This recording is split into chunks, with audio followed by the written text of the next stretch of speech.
আমাদের নামাজ, আমাদের রোজা, আমাদের ইবাদত এগুলোকে মিজানের পাল্লায় উঠালে কোনো ওজনই হবে না। তবে আমাদের একটা কৌশল জানা আছে, আমরা আল্লাহর রহমতের ভিখারি।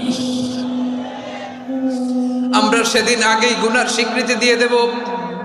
আমরা বলবো, আল্লাহ তুমি প্রশ্ন করার আগে তোমার একটা কথা বলি, আমারে কিছু জিজ্ঞেস করো না, আমি সব করেছি। এমন কোন পাপ নাই যে পাপ আমারে দিয়ে হয় নাই। তোমার রহমত দিয়ে তুমি জান্নাতে পাঠাবা, তোমার দয়ায় জান্নাতে যেতে চাই, আমল দিয়ে না। পারবেন বলতে? কিয়ামতের দিন আমরা বলবো, আল্লাহ আমার আমল দিয়ে জান্নাত চাই না, আমি তোমার দয়া দিয়ে জান্নাত চাই। তোমার দয়া ছাড়া আমার কোনো উপায় নাই।